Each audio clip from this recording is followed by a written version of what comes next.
Y hoy tenemos a un siervo de Dios que para nosotros es muy especial, al que amamos mucho. Él es el pastor general de la Iglesia de Jesucristo, la Familia de Dios, es nuestro pastor. Es el pastor Luis Fernando Solares Solares.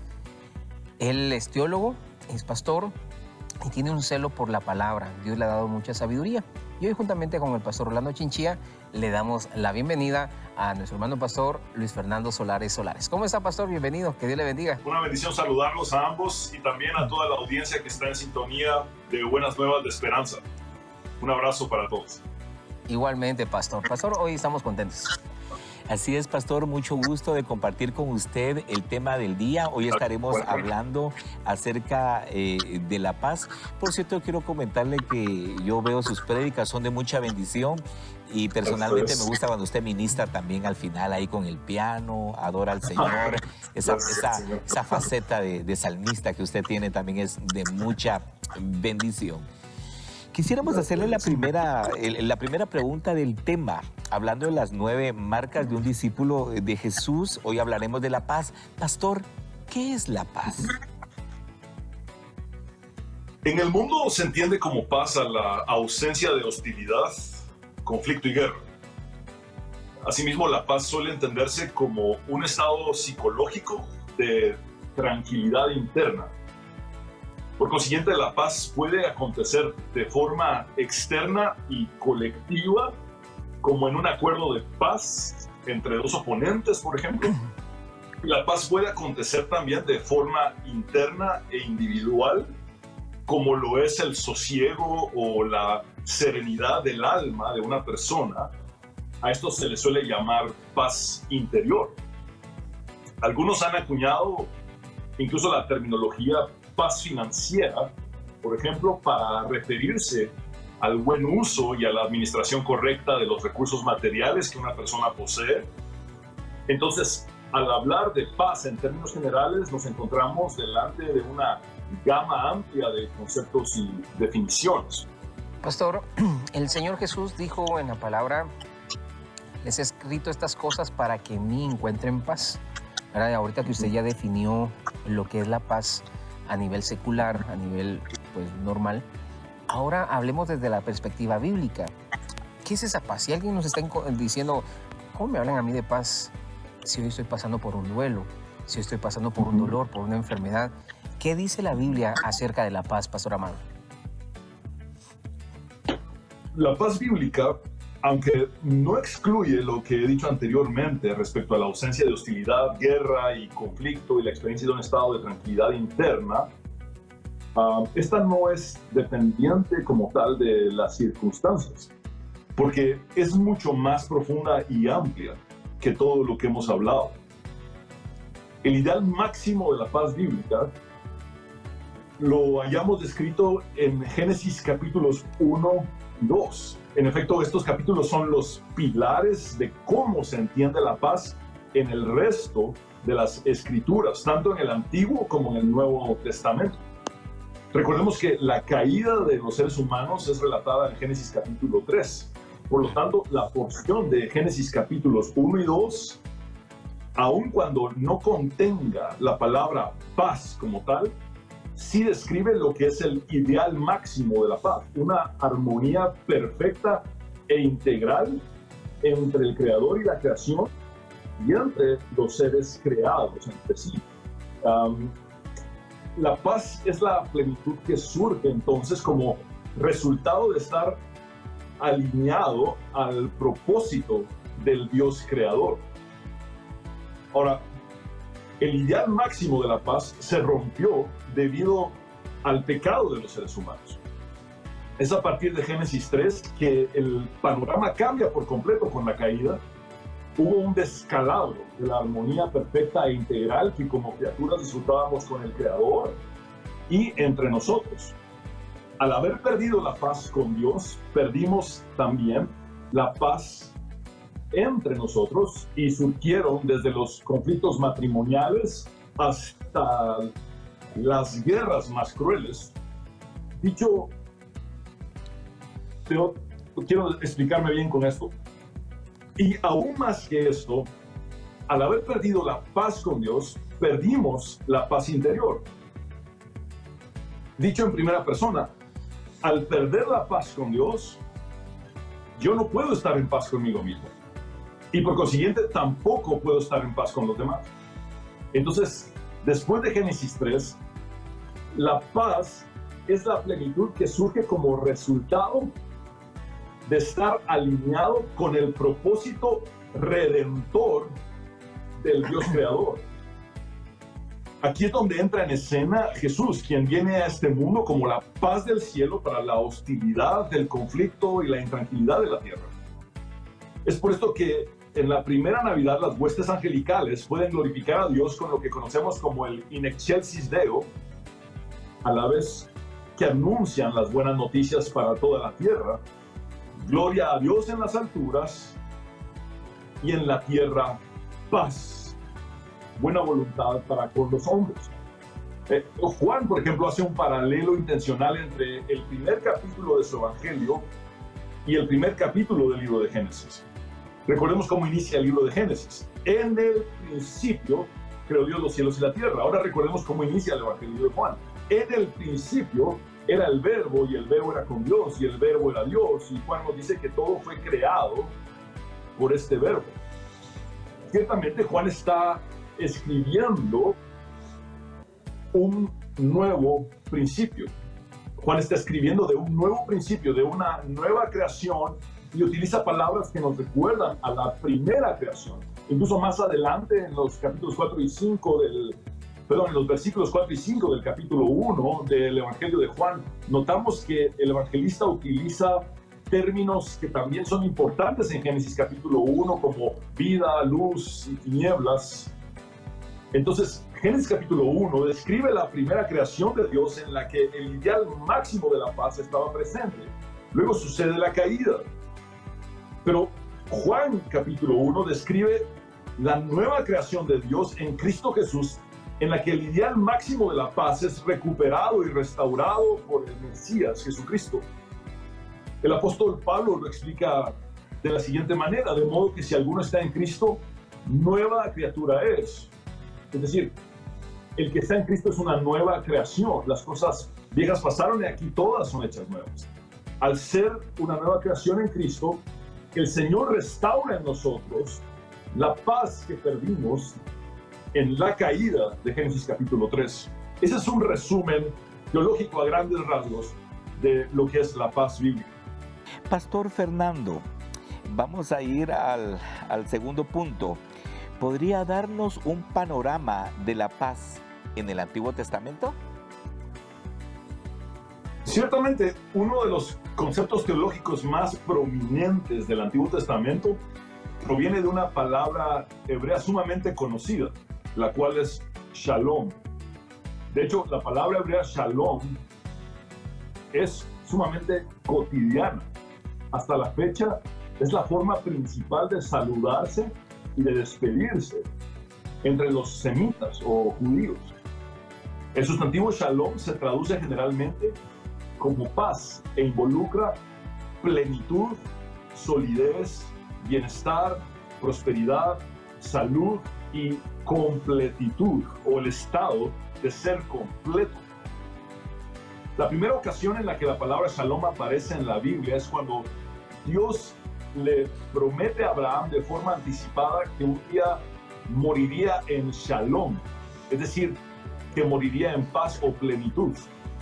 Esto lo vemos en Génesis 15:15.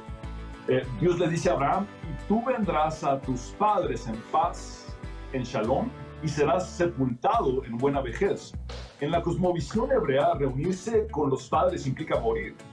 Dios le prometió a Abraham que moriría en paz, es decir, que moriría completo, pleno. El principio es que el shalom está presente a lo largo y en el desenlace de la vida de un justo, aun a pesar de las circunstancias difíciles, incluyendo el momento de la muerte. La paz, el bienestar y la tranquilidad se hacen latentes antes de la muerte de una persona que teme al Señor. Una buena oportunidad para entender la palabra shalom en el Antiguo Testamento nos la brinda el relato que narra la llegada de Jacob a Padán Aram Allí Jacob les pregunta a unos pastores de Harán si conocían a su tío Labán. Ellos le respondieron que sí. Y Jacob les preguntó a estos, ¿está bien? Refiriéndose a su tío Labán. ¿Está bien mi tío Labán? Ahora, esa pregunta, ¿está bien? Literalmente es, ¿está shalom? Y la respuesta de los pastores es, shalom. Tu tío está shalom. Tu tío está en paz. Tu tío está bien. Tu tío está pleno. Entonces, en el sentido más básico, shalom puede entenderse como estar bien. En el Antiguo Testamento, además del sustantivo shalom, encontramos también el verbo shalem. Noten la gran similitud. Shalom como sustantivo, shalem como verbo. Estas palabras están completamente vinculadas. Shalom es el estado de ser completo y shalem es estar completo. Estos términos significan prácticamente lo mismo. Y el verbo shalem está presente en el nombre de la ciudad Jerusalén. Quizá es más notorio en inglés, Jerusalem, Shalem, Jerusalén en hebreo, que significa ciudad de paz. Ahora bien, no olvidemos el sentido de completitud o completación. Me refiero a la acción de completar que tiene la palabra Shalem. Por ejemplo, en Primera de Reyes 9:25 leemos que Salomón completó, Salomón Shalem, el templo que construyó. Entonces, el término Shalem habla de la terminación de la construcción del templo. El templo estaba completo. Eso es a lo que se refiere el término Shalem. El templo estaba completado. Shalem también puede entenderse como hacer restitución o restaurar, reconciliar, incluso puede referirse de forma más amplia a la solidez relacional, incluyendo la paz política y la paz con Dios. Algo sumamente importante que debo resaltar es que tanto Shalom como Shalem, es decir, tanto el estado de ser completo como el estar completo, son absolutamente dependientes de la comunión con Dios. La paz bíblica es totalmente dependiente de Dios. Él es el único que la puede dar. Pastor, ahora una pregunta contextual breve antes de pasar al tercer segmento. ¿Es posible experimentar esa paz, pastor? ¿Es posible experimentar esa restauración que hay, restaurar esa parte interna de nuestro corazón que tal vez está destruida por un dolor, en la paz, en ese estado de paz del que usted nos habla? Absolutamente. El hecho de que esta paz esté expresada y revelada en todo el entramado bíblico a través de la revelación progresiva, es porque Dios quiere otorgarnos esa paz. Y esa paz detona en la revelación y obra de Jesucristo. Así es que es por medio de Jesús que nosotros somos reconciliados con Dios. Y es Jesús quien trae esa paz. Como lo dije anteriormente, desde su nacimiento se anuncia paz en la tierra. Esto involucra que Él vendría como el agente, como el portador de la paz para nosotros. Cuando tenemos a Jesús en nuestros corazones, la paz entonces es una realidad porque Él trae esa paz. Ahora bien, cuando Job padeció muchas pruebas concomitantes, pérdidas simultáneas, vemos que Job perdió la paz. Él dijo literalmente que no encontraba la paz y que no tenía sosiego. Entonces, vemos a un hombre de Dios, vemos a un hombre definido como íntegro delante del Señor, que perdió la paz en un momento de la prueba. Sin embargo, esa paz a lo largo del libro es restaurada. Y se restaura precisamente cuando Job llega al entendimiento de que de oídas había oído acerca de Dios, pero que ahora sus ojos podían ver. Es decir, sabía sobre Dios, pero finalmente conoció a Dios de una forma más profunda. Es cuando conocemos a Dios profundamente que entonces la paz se hace latente en nuestras vidas. Amén. Qué lindo, pastor.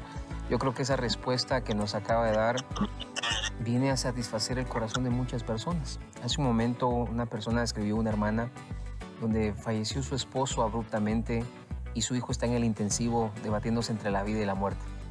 Uno se hace esa pregunta, ¿será que ella puede tener la paz? Y obviamente sí.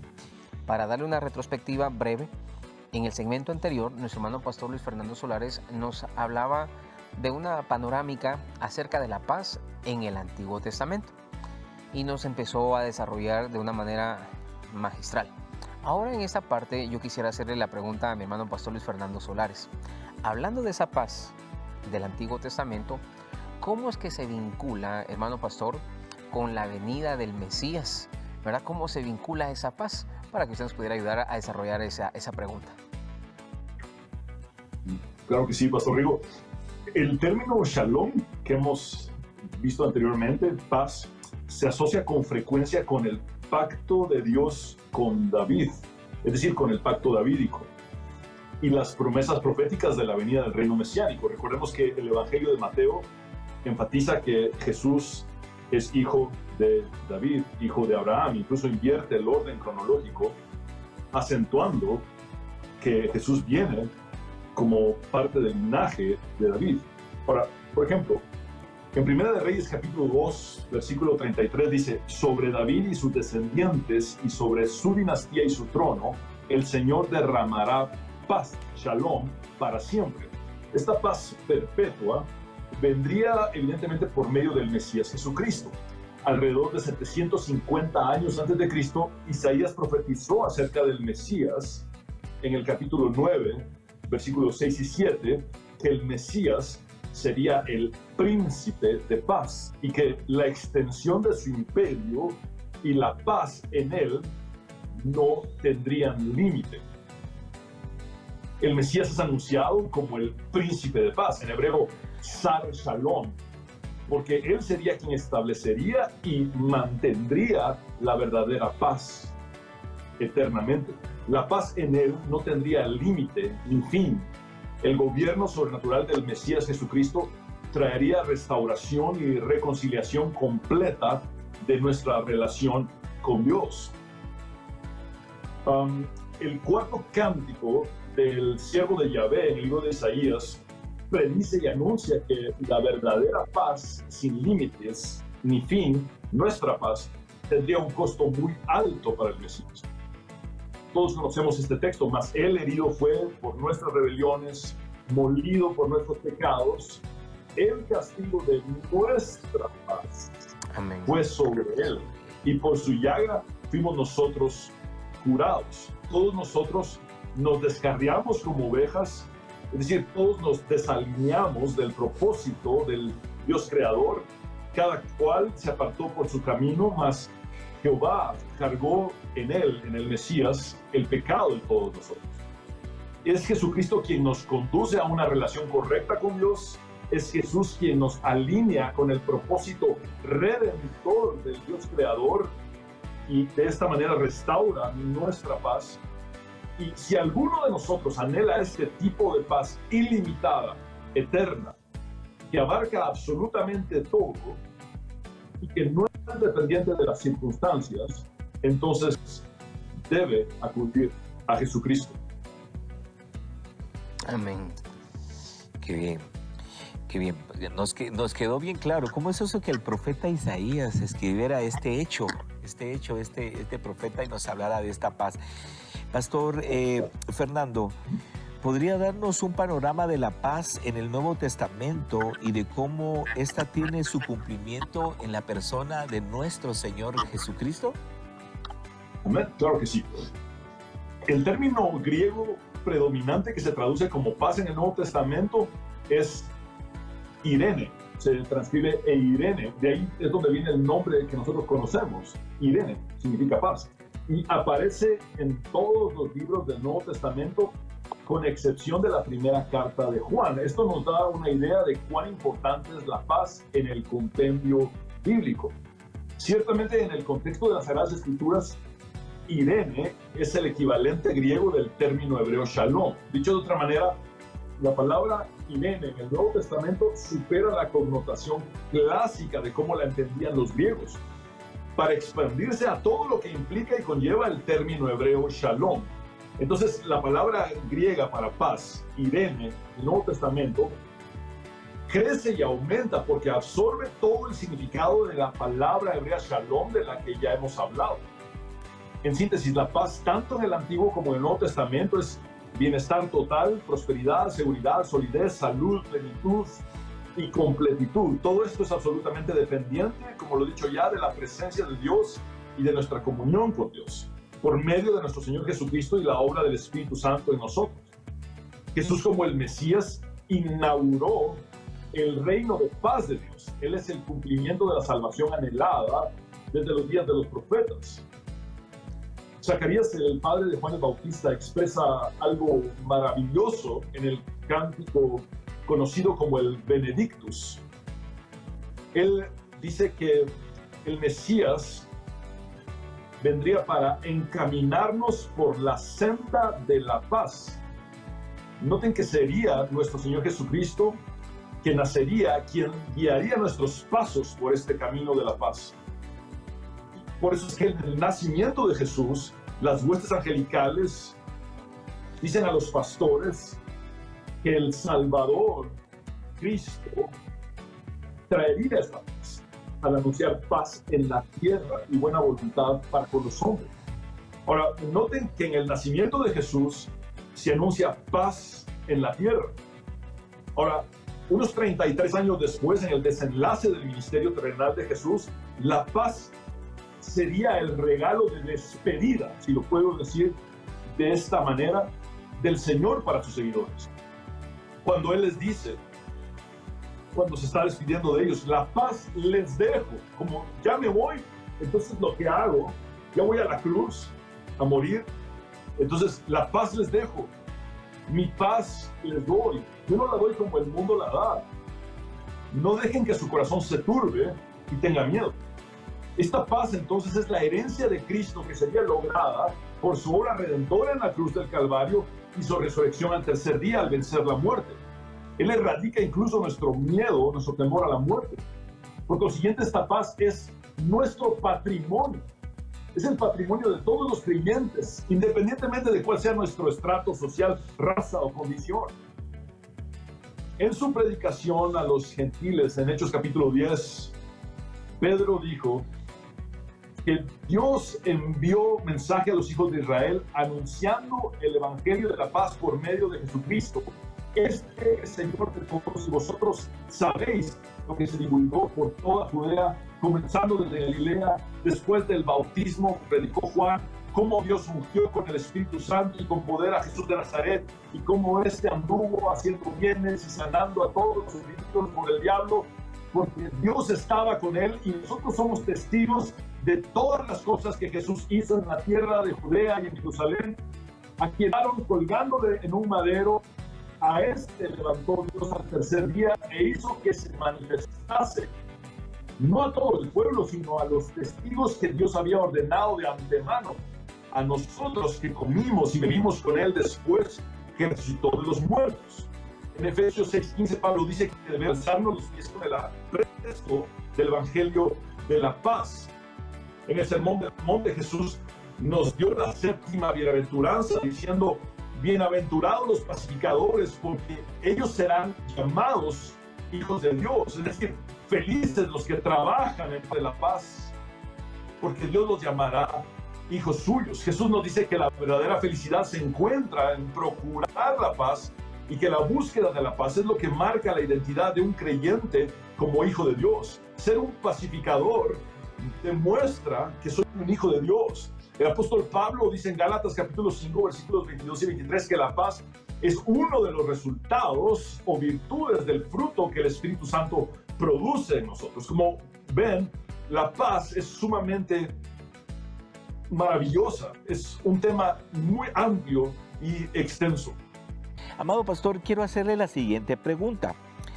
¿Cómo llevamos todo esto a la práctica? ¿Cómo podemos experimentar ahora mismo la paz de Dios? En la carta a los Filipenses, Pablo habla acerca de la paz que sobrepasa todo entendimiento. En esta sección, Pablo exhorta a los filipenses a orar en relación a sus circunstancias en lugar de afligirse por ellas. Bengel dijo que la ansiedad y la oración son más opuestas entre sí que el fuego y el agua. En otras palabras, al orar, nuestra ansiedad es apagada. Pablo dice en Filipenses capítulo 4, versículo 6, no se preocupen por nada. Esto también puede traducirse como no se afanen por nada. No se pongan ansiosos por nada. La palabra griega merimnao, que se traduce como estar preocupado o estar ansioso, tiene el sentido de ser jalado en direcciones opuestas. Nuestras esperanzas nos jalan hacia un lado y nuestros temores nos jalan en otra dirección y andamos inestables porque estamos preocupados, ansiosos o afanados. La raíz de donde proviene la palabra preocupación significa estrangular. Amados hermanos, quien verdaderamente ha estado preocupado sabe que la ansiedad se percibe como un estrangulamiento porque no nos deja vivir tranquilos y produce asfixia emocional por el temor y la desesperanza. Pablo continúa diciendo que sus peticiones sean conocidas delante de Dios en toda oración y ruego. Pablo exhorta a los filipenses a orar en lugar de dar rienda suelta a la ansiedad y la preocupación. El erudito Hendrickson, que es brillante realmente en sus comentarios, dice que el antídoto ideal contra la ansiedad es el abrir efusivamente el corazón a Dios. Uno entra en la misma presencia de Dios sabiendo que no hay nada demasiado grande que su poder no pueda hacer, ni demasiado pequeño que su amor no pueda amar.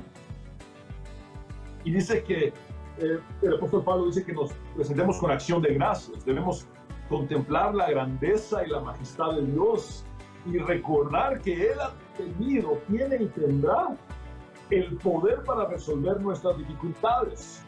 Pablo sigue diciendo en el versículo 7 que la paz de Dios, que sobrepasa todo entendimiento, es decir, que supera toda habilidad de comprensión y razonamiento de los seres humanos, guarde sus corazones y sus pensamientos en Cristo Jesús. Vean cómo esta paz es dependiente de Cristo Jesús. Pablo utiliza el término militar guarde, implicando que los corazones y pensamientos están en una zona de batalla constante y necesitan ser protegidos por una guardia. La paz de Dios está de guardia sobre las dos áreas que crean preocupación: el corazón, donde se generan los sentimientos incorrectos, y la mente, donde se generan los pensamientos incorrectos. El propósito de una guardia en tiempos de guerra es evitar una invasión hostil. La paz de Dios opera del mismo modo, protegiendo el corazón y la mente de influencias corruptoras externas y manteniéndolos enfocados en la verdad de Dios. El profeta Isaías dijo: tú guardarás en completa paz. Aquí lo que vemos en el hebreo es el término shalom dos veces. Este es un hebraísmo, es una forma idiomática de decir Dios guardará en shalom, shalom, es decir, en la paz más grande, en la paz más completa, en la paz más perfecta, aquel cuyo pensamiento en Él persevera, porque en Él ha confiado. Jesús dijo: estas cosas os he hablado para que en mí tengáis paz. En el mundo tendréis aflicción, pero confiad, yo he vencido al mundo. La paz no está en las circunstancias. La paz está en Cristo Jesús a pesar de las circunstancias. Los pensamientos incorrectos producen sentimientos incorrectos. Por lo tanto, la clave para experimentar el gozo y la paz en el corazón es tener los pensamientos correctos en la mente. La paz de Dios se deriva directamente de la paz con Dios por medio de nuestro Señor Jesucristo, como lo dice Pablo en Romanos capítulo 5, versículo 1. Hoy podemos tener la paz de Dios, pero además podemos disfrutar del Dios de paz, quien nos dijo tanto en el Antiguo Testamento como en el Nuevo Testamento: no te dejaré ni te desampararé. en estos tiempos de prueba necesitamos recordar que Dios nunca actúa sin propósito y que sus propósitos nunca fallan. C.S. Lewis escribió la siguiente frase: la vida con Dios no es inmunidad frente a las dificultades, sino paz en las dificultades. El erudito Warren Wiersbe dijo: el contentamiento no es escapar de la batalla, sino tener paz duradera y confianza en Dios en medio de la batalla. Hay una oración muy conocida cuyo autor es desconocido, y aunque tradicionalmente se ha dicho que es la oración de Francisco de Asís, lo cierto es que esta oración fue escrita originalmente en francés por alguien que desconocemos. Es una maravillosa oración que quiero leerles a continuación. Señor, haz de mí un instrumento de tu paz. Donde haya odio, ponga yo amor. Donde haya ofensa, ponga yo perdón. Donde haya discordia, ponga yo unión. Donde haya error, ponga yo verdad. Donde haya duda, ponga yo la fe. Donde haya desesperación, ponga yo esperanza. Donde haya tinieblas, ponga yo luz. Donde haya tristeza, ponga yo alegría. Oh Maestro, que no busque yo tanto ser consolado como consolar, ser comprendido como comprender, ser amado como amar, porque dando se recibe, olvidando se encuentra, perdonando se es perdonado, y muriendo se resucita a la vida eterna. Entonces, vemos cómo la paz se desarrolla en todo el compendio bíblico, cómo esa paz es esa paz que perdimos en Génesis capítulo 3 con la caída, es restaurada por el Mesías Jesucristo, el príncipe de paz, y cómo esa paz es una herencia de Dios para nosotros. Pero no es egoístamente que recibimos esa paz. Es decir, es maravilloso sí tener paz en nuestros corazones, estar en paz con Dios y disfrutar de la paz de Dios, pero además nosotros también, al seguir las huellas de Jesús, al seguir los pasos de Jesús, somos portadores de esa paz. Y la paz es una de las virtudes del fruto del Espíritu en nosotros. Por lo tanto, nosotros somos instrumentos de la paz de Dios. Somos pacificadores, gente que trabaja por la paz, para que aquel que no tiene paz en este momento pueda tenerla y disfrutar de esa paz. Y con esa manera de mostrarnos como pacificadores, damos evidencia de que somos hijos de Dios e invitamos a otros a que vengan a Cristo para ser también hijos de Dios. Amén. Pastor, me conmueve mi corazón. Definitivamente, a veces hay mensajes que tienen que ser oportunos. Dios habla a tiempo y fuera de tiempo. Decía Pastor Orlando fuera de cámaras, es increíble cómo una palabra en el español, ¿verdad?, de 3 letras, tiene tanta riqueza en el ámbito bíblico, Pastor. Así es. Y en ese momento yo estoy seguro que hay muchos guatemaltecos, cristianos y no cristianos, que no han logrado experimentar esa paz de la que usted nos habla, y se hace un nudo al escuchar, al sentir que Dios nos está guardando en ese doble shalom, como dice Isaías 26, como lo acaba de explicar. Pastor, yo quisiera pedirle, por favor, que para terminar este tema nos pudiera guiar en una oración, especialmente a todos aquellos que en este momento se sintieron identificados porque no han experimentado esa paz que sobrepasa todo entendimiento. Por favor, Pastor. Claro que sí. Vamos a hacer una oración. Y quiero decirles, mis amados hermanos, que una de las grandes cualidades de Jesús fue simplificar los grandes misterios del cielo, los grandes misterios de Dios. Por eso nos habló en parábolas. A veces tenemos que dar panoramas teológicos, panoramas en el Antiguo Testamento, en el Nuevo Testamento, usar términos hebreos, arameos, griegos, pero la finalidad es que esto desemboque en la sencillez de saber que esta paz está disponible en Jesús, que es una paz diferente a la del mundo, que es un legado que Jesucristo nos ha dado con su sacrificio en la cruz y con su resurrección al tercer día. La paz de Dios, la paz con Dios, es tu patrimonio. Es algo que Él te ha dado, es algo que Él te ha dejado.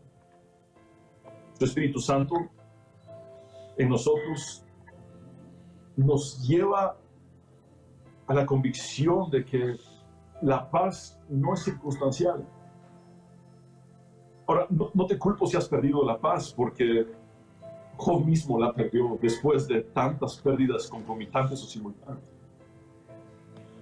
No te señalamos si has perdido la paz y si no encuentras el sosiego.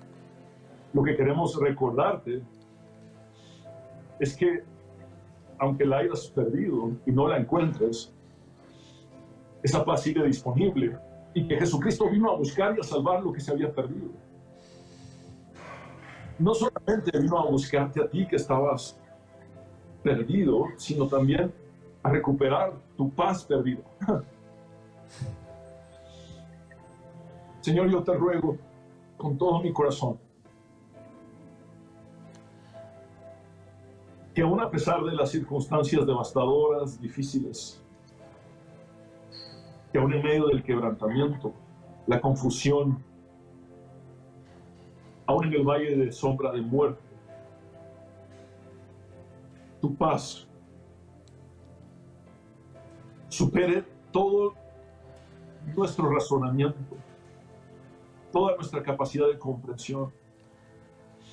Que tu paz que sobrepasa todo entendimiento nos inunde. Que tu Espíritu Santo nos guíe a llevar nuestros pensamientos cautivos a la obediencia a ti, Jesucristo.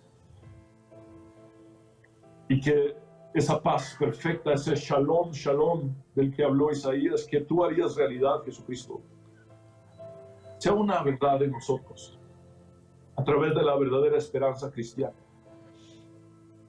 Señor, la aflicción es parte de nuestra vida en este mundo.